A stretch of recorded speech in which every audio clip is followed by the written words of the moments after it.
Olá, bom dia. Graça e paz. Irmãos, o que me faz fazer esse vídeo é sobre o caso do William, o rapaz de ontem que por 3 horas ele fez um cerco, dentro de um ônibus e tinha 37 vidas lá dentro. E eu olhando aqui nas redes sociais, algumas pessoas metendo o pau no rapaz, outros defendendo. E aí veio uma palavra do Senhor, a qual eu quero compartilhar com vocês, que está escrita em Naum, no primeiro capítulo, de 2 a 3, que diz assim: Peso de Nínive, livro da visão de Naum, o Eucosita. O Senhor é um Deus zeloso e que toma vingança. O Senhor toma vingança e é cheio de furor. O Senhor toma vingança contra os seus adversários e guarda a ira contra os seus inimigos. O Senhor é tardio em irar-se, mas é grande em força, e ao culpado não tem por inocente. O Senhor tem o seu caminho na tormenta e na tempestade, e as nuvens são os pó dos seus pés. Mas o que você quer dizer com isso? Eu quero falar aqui 3 passos. Um deles o rapaz era depressivo, certo? A família até então não identificou que o rapaz era depressivo. Por quê? A depressão, no primeiro estágio, se você cuida, se você trata ela, você tem cura, você tem a cura dela. Muitos falam que a depressão é coisa de mimimi, é frescura. Gente, depressão é coisa séria. E se essa doença existe, também existe a cura dela. Mas depressão é coisa do diabo. Não, querido, não pensa assim. Você pode ser depressivo e ainda não sabe. Porque a depressão, como eu disse, no primeiro estágio, se ela for concluída, há cura para ela. Mas e desse rapaz, o William Augusto da Silva, de 20 anos? Qual era o estágio de depressão dele? Eu lembro que na minha época, eu sou da década de 80, eu tenho prazer em falar isso, década de 80. Eu lembro que na minha época, se existia essa doença, ela era silenciosa, ela era quietinha. Só que o mundo vem vindo assim de uma maneira extraordinariamente crescendo em tudo, entendeu? E hoje se deram o nome de depressão a uma doença que talvez lá na minha época, década de 80, existia, mas não se tinha um nome, certo? Então, eu já tenho aí o primeiro passo. O rapaz era depressivo, a família não sabia. Não se sabe que estágio estava a depressão dele.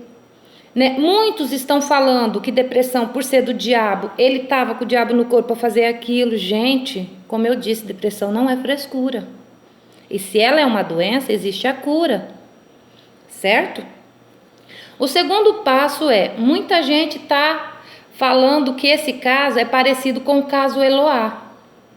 Lembramos que quem matou Eloá foi o próprio namorado, certo? Então, o que acontece? Naquela época, 10 anos atrás, o governo era outro. Mas você agora vai querer falar de governo. Não, gente. O que eu quero dizer é que 10 anos atrás, a polícia não tinha o direito de tirar a vida. O sniper que estava lá na época, que poderia ter feito justiça para Eloá, para que hoje ela estivesse viva, não pôde fazer porque não tinha o direito de tirar a vida. Porém, hoje, com o novo governo que temos, olha aí um exemplo, o nosso governador do Rio de Janeiro, o Wilson, o Witzel, acredito que é esse o nome, me perdoe se eu falei errado, ele simplesmente autorizou que um atirador do BOPE matasse o rapaz. E muitos acharam bom. Salvou-se 37 vidas? Sim, salvou. Mas só depois que foram identificado que parecia-me, que foi me falado, que a gasolina era urina, que a arma era de brinquedo. E aí eu pergunto, a nossa polícia, ela não é uma expert em identificar coisas assim? Esse é o segundo passo. O terceiro passo que eu quero falar na questão de Naum, que Naum, para quem não sabe, significa vingador. E Naum, ele diz bem claro que o Senhor é um Deus zeloso e que a vingança é dele e que ele tem a vingança contra os inimigos dele. E que ele não tem o culpado por inocente. Ele não tem o William Augustus da Silva, de 20 anos, por inocente. Porque em dado momento da vida dele, mesmo depressiva, eu acredito que ele ouviu falar de Deus. Eu acredito que a família ouviu falar de Deus. Se não eram crentes, mas ouviram falar de Deus. E se eram cristãos, sabia quem era Deus, entendeu? O que eles poderiam não saber é o fato do filho ser depressivo para chegar a esse ponto de chegar a tomar uma decisão a qual tomou e chamar tanta atenção o que levou à morte dele. Aí eu vou para o terceiro passo. Os cristãos sem amor. Gente, eu estou olhando nas redes sociais, eu estou vendo filhos dizer que são filhos de Jesus, nascidos de Deus, irmãos de Jesus, dizendo que ser cristão e metendo a boca no rapaz, que bem feito, que a polícia agiu certo, que a depressão agora mata todo mundo. Peraí, gente, em Mateus está falando que a maldade, Mateus 24, versículo 12, que a maldade da humanidade aumentaria tanto que o amor de muitos se esfriaria. E eu vejo você, meu irmão, em Cristo Jesus, metendo o dedo e falando mal da atitude do rapaz e louvando a atitude do governador. Se você não tem dó, se você não se coloca no lugar do rapaz, se você não se coloca no lugar da família, se você não sente a dor do teu irmão, meu cristão, você tem uma doença muito mais grave que a dele. Porque, gente, a Bíblia nos ensina e Jesus nos ensina fielmente: aquele que deseja o mal para o teu irmão, condenado ao inferno já está. Gente, lembra das 100 ovelhas? Eram 100 ovelhas. E o pastor foi buscar uma que se perdeu, por apenas uma ele deu a vida. Você acha que o sangue de Jesus não cobriu os pecados desse rapaz? Você acha que o sangue de Jesus foi em vão na vida desse rapaz? Ele agiu errado, não estou defendendo, entendam. Ele agiu errado pelo fato dele ter feito o que fez. Mas o que me chama a atenção nesse caso não é o fato dele ter morrido e ter salvado 37 vidas. Não, eu fico feliz por isso, por ter se salvado 37 vidas. O que me deixa triste é você, cristão, não importa a tua religião, não importa qual é a placa da tua igreja. Você simplesmente esquece quem é Deus e quem é Jesus Cristo e quem é o Espírito Santo para poder agir em nós. Você esquece e simplesmente vai lá com o seu dedinho e condena. João 8, versículo 15 fala: o julgar é do homem. Jesus disse: eu a ninguém ainda condeno. Deus não teve e não tem esse rapaz por inocente. Se no dado momento da vida dele, quando ele se viu dentro daquele ônibus e o desespero tomou conta da alma dele e ele teve ali arrependimento, eu não estou falando remorso não. Se ele teve arrependimento em Cristo Jesus, você, filho de cristão ou filho de não cristão, saiba que se ele se arrependeu, salvo ele está. E aí você, cristão, vem colocar o dedo na ferida, vem julgar, vem falar mal da família.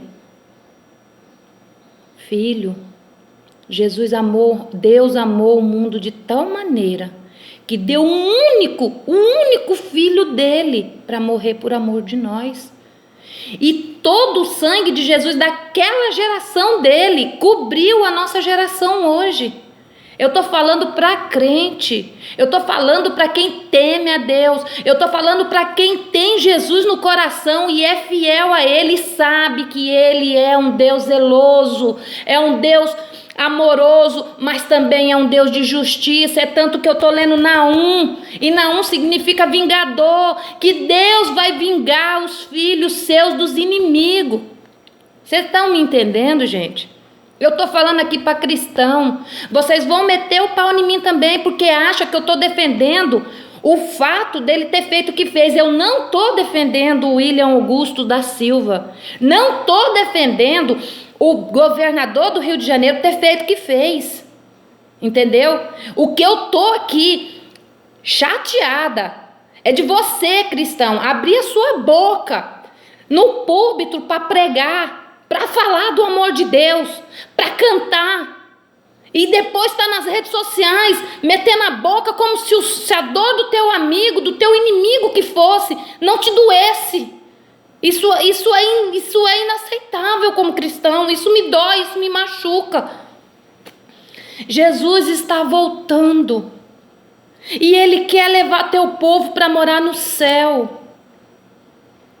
Acorda, povo, acorda, igreja, acorda você, cristão, que está em cima do muro, porque você vê a maldade se aumentar, o seu amor esfria, e aí você manda decapitar, manda matar, esquece que existe um Deus vivo e poderoso na terra, no céu. Gente, eu não sou desse mundo, eu sou do céu, e eu vou morar no céu, e é isso que eu almejo, e é isso que eu quero para vocês. Apocalipse, capítulo 22, versículo 11, diz assim: quem é injusto, faça injustiça. Quem está sujo, suje-se ainda mais. E o que é justo, faça-se justo. E o que é santo, se santifica ainda mais. Aqueles que são de Deus, levante, lute, mostre ao teu irmão, ao teu vizinho, que o lado que ele vê esse caso é horrendo, é triste. Jesus não veio para os salvos, Jesus não veio para os sãos, Ele veio para esse tipo de pessoa, entenderam? Ele veio para os que são doentes, enfermos, e não é uma doença que é visível como diabetes, ou meningite, ou uma gripe. Não, ele veio para essas doenças da alma, enfermidade da alma, que hoje é traduzida como doença de Satanás. Não é isso, gente. Não brinca com isso. Não brinca com as coisas de Deus. A palavra dele fala que tremenda e horrível é cair na mão do Deus vivo. Não caia na mão de Deus por você não compreender a dor do teu irmão. Não maltrate o teu irmão por você não compreender a dor dele.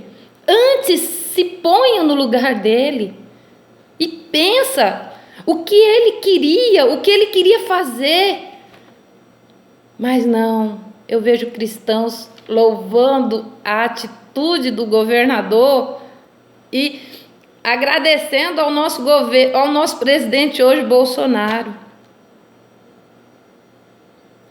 É muito triste saber que no meio de nós, da nossa igreja, dos nossos congregados em Cristo, existem pessoas com o coração tão frio quanto uma pedra de gelo. Por isso eu te digo, você já leu a Bíblia? Você tem tempo para ler a Bíblia? Leia essa palavra que está aqui dentro. e você vai dar visão para o que eu estou falando, você vai entender o que eu estou falando. E se você já leu e se esqueceu dos estatutos e mandamentos que está aqui, eu torno a lhe dizer, volte a ler, volte a reler, estude, mas não faça com o teu irmão o que as mídias e que as pessoas sem Deus têm feito. Antes, se coloca no lugar dele, da família dele. Compartilhe esse vídeo se você achar que o que eu falei aqui foi de edificante e de reflexão e de aproveitamento para muitos cristãos que estão em cima do muro. Cristãos que eu ainda digo que estão sentados em cima do próprio rabo e atingindo com o seu próprio dedo a visão do outro irmão. Fiquem na santa paz do Senhor. Que Deus seja cada um com todos. Em nome de Jesus. Amém.